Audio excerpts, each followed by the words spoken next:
Uji në Gostivar ende nuk guxon të përdoret as për pije e as si ujë teknik, pasi vazhdon të jetë i papërshtatshëm si nga aspekti kimik, ashtu edhe mikrobiologjik, deklaroi Ministri i Punëve të Brendshme dhe udhëheqësi i Komitetit Drejtues për Koordinim dhe Menaxhim të Sistemit për Menaxhimin e Krizave, Panço Toshkovski, pas mbledhjes së shtabit qendror të krizës në Gostivar.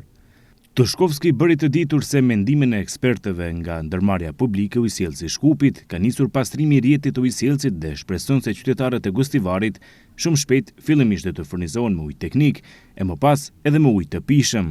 Cilësia e ujit do të analizohet çdo ditë dhe përdorimi i tij do të lejohet vetëm pasi rezultatet të jenë të kënaqshme. Те надеваме дека до крај на оваа недела или почеток на наредна недела би имале соодветна техничка вода. Shpresojmë që deri në fund të kësaj jave ose në fillim të javës së ardhshme të kemi ujë teknik të përshtatshëm për përdorim nga qytetarët e komunës së Gostivarit. Nëse gjithçka shkon sipas planit me trajtimin që po bëjnë kolegët nga ndërmarrja publike ujësjellësi Shkupit në bashkëpunim me ndërmarrjen komunale të Gostivarit, presim që deri në fund të javës së ardhshme qytetarët të kenë edhe ujë të pijshëm. Ekspertët nga ujësjellësi Shkupit njoftuan se kanë filluar procesin e hiperklorimit të sistemit. Sasitë e rritura të klorit janë brenda kufive të lejuar me ligj dhe nuk paraqesin rrezik për qytetarët, por uji nuk do të mund të përdoret derisa të përfundojë pastrimi i plotë i sistemit.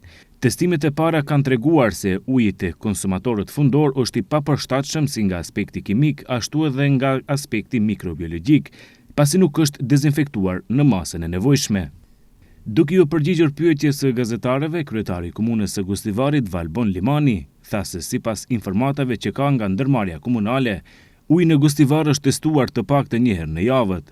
Ai pohoi se situata me ujin në Gostivar shkon drejt stabilizimit. Situata në qytet është duke u qetësuar edhe në aspekt të epidemisë, e cila ishte prezente, por edhe në aspekt të furnizimit me ujë. Kështu që në ditët në vijim veç ka filluar bashkëpunimi i ndërmarrjes publike komunales të Gostivarit me ekspertët dhe ekipën nga ndërmarrja e qytetit të Shkupit. Janë ndërmarrë të gjitha aktivitetet dhe shpresoj që së shpejti në Gostivar do të kemi qasje edhe për ujë për përdorim të përditshëm dhe pas disa ditëve shpresoj se do të kemi qasje edhe deri te uji i pijshëm. Kreu i komunës së Çajirit Izet Mexhiti deklaroi se sikurse pushteti qendror, gjithashtu edhe i lokal janë bërë bashkë për të normalizuar gjendjen në Gostivar. Këtë gjendje, domethënë, cilën është Gostivari, si edhe pushteti qendror, pa edhe komunat kanë reaguar për ta normalizuar gjendjen. Dikush me ujë teknik, dikush me ujë për pije, dikush me shërbime profesionale edhe në kuadër të qytetit Shkupit, sidomos ndërmarrja për ujësjellës dhe kanalizim. Pra të gjithë janë në funksion pa më parasysh domethënë vijat partijake, etnike, fetare, këtu jemi për të normalizuar, për të dhënë kontribut për të normalizuar gjendjen në Gostivar.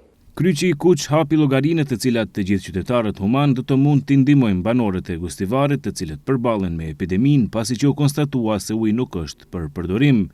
Kryqi i Kuq është në terren dhe në mënyrë aktive zbaton aktivitete për mbështetje të popullatës së gëditur, ndërkaq në periudhën e vijim do të vazhdojmë aktivitetet e veta humanitare me qëllim të sigurimit të ndihmës atje ku është më së nevojshme, thon nga Kryqi i Kuq. Çdo donacion pa dallim të vlerës së tij paraqet mbështetje të jashtëzakonshme për familjet e goditura dhe do të ndihmojmë në sigurimin e ndihmës së domosdoshme dhe të kalimit më të lehtë të pasojave nga kjo gjendje. Ju bëjmë thirrje të gjithëve së bashku që të tregojmë humanizëm dhe solidaritetin ton dhe të kontribuojmë në sigurimin e ndihmës për familjet e prekura, thon nga Kryqi i Kuq.